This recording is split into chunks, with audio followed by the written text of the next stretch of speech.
Hey guys, my name is Sarah Zastro. My business is Cultivate Balance, and I teach people practical tools to manage the stress in their lives. Fitting time, right? Today we're going to talk about 5 habits to lower the stress that you feel while working from home.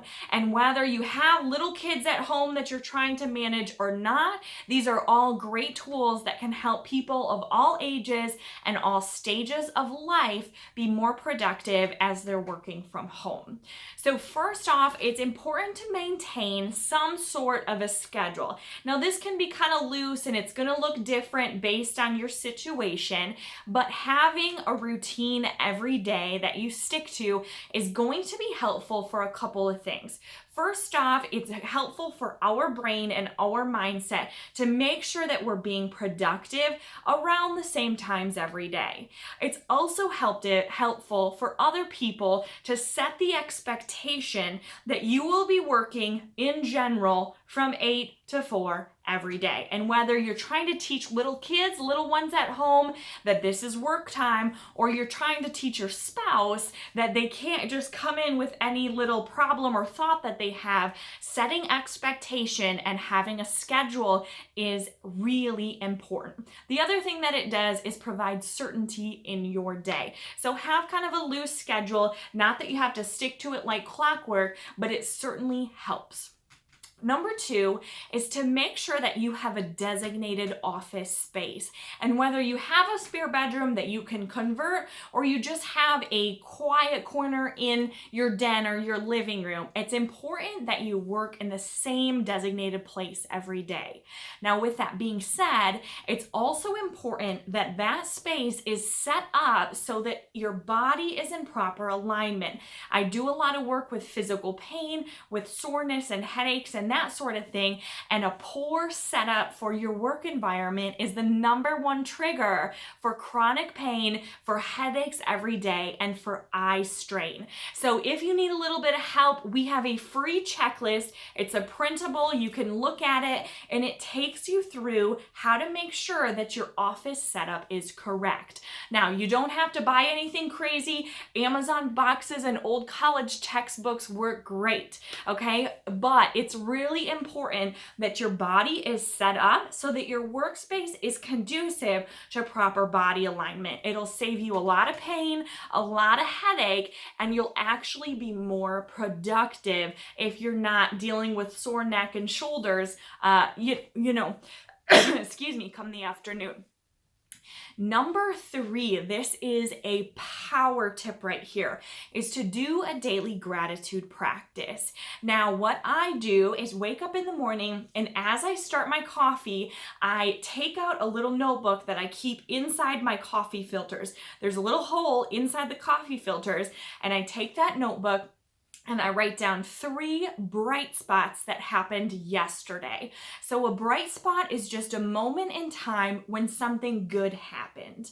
And that's what we want to write down for our gratitude. Not overarching principles like I'm thankful for my family and my health, but simple moments in time. Now the reason being is that this evokes a memory. And when we remember that and we write it down, our brain doesn't actually know the difference between a memory and something good that's actually happening. And so it triggers a rush of dopamine, which helps us because it starts our day out, I call it the 3D effect, with a double dose of dopamine. Okay, so this is super helpful, especially if you struggle to get going in the morning. Writing down 3 bright spots from yesterday will help you to get a little bit of energy, and it helps you to start your day off on a bright note. Now, it also has a way that it rewires your brain. And this is that if you subconsciously know tomorrow you've got to write down those 3 bright spots, you will be scanning for bright spots to look for today. So that's how it rewires your brain. It sort of tricks you into becoming a more positive and optimistic person. And if you've never done this before, you might be a little bit skeptical, but I can tell you it makes a world of difference, especially when we're going through such strange, unprecedented times, such as the COVID-19 pandemic. It's really important that we take time to think about the important bright spots, those blessings in our life. Number 4 is to stay active throughout the day. With so much uncertainty and we probably have a little bit changing work responsibilities, it's easy to do 2 things. First off, you get distracted and that leads to another distraction and another distraction. And that's certainly easy if you've got kids at home or you're just trying to catch up on laundry and put dinner in the oven and get this done and that done and sweep the floor while you're at it. It's easy to do that. However, it's also easy to just sit and work, typing all day long. And before you know it, your body is sore, you're exhausted, you probably have a migraine or a headache.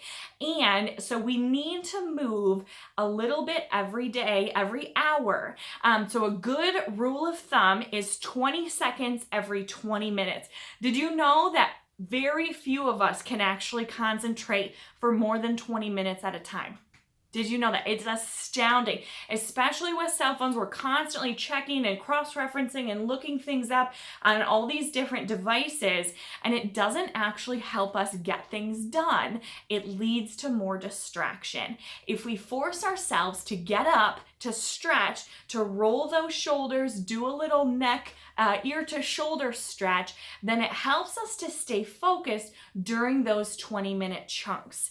The other thing it does, if you've got little ones at home and you are trying your hardest to help them concentrate, it's probably not working that great, is it? And so it's important to teach them that every once in a while you got to stand up and get the wiggles out, right? Now, whether you're 45 with no kids at home or you're 6 and you're learning to get the wiggles out, moving our body 20 seconds every 20 minutes is awesome for our metabolism, for our mindset, for our memory, for our cognitive function, our problem solving skills. Moving is awesome for us, okay? Now, if you're like, listen, I'm in a meeting and I've got to sit down for an hour and a half, that's fine. Do it after you're done, but make sure you stand up 2 minutes every hour, whatever works for you, and get your body moving just a little bit. And whether you just reach down and touch your toes or you dance around like a maniac with your 7-year-old, it doesn't matter. But moving throughout the day is vital for productivity, for less pain, and for teaching those little ones how to focus, and ourselves too. And the number 5 is our mindset. The most difficult thing about this whole pandemic is our mindset. And so it's important that we pay attention to that we're mindful of how we're feeling, of the stress that we have, of the anxiety. And there's even some research that's just coming out that people are going through grief as a result of COVID-19. And so it's important that we're aware of the things that are going on, not only for ourselves, but for our family and for our team at work. And so that is really, really powerful. Our perspective can always change. Your perspective can be your power or your prison. You get to choose, and I encourage you to choose wisely. Okay, guys, I hope you found our 5 tips helpful. These are good habits to lower stress, to work better from home. And whether you have kids at home or not, all these tips will be helpful. So number 1, have a loose schedule. Set that expectation for yourself and for your family that this is work time. Number 2, make sure your office is set up correctly. You have a designated space that you work from every day.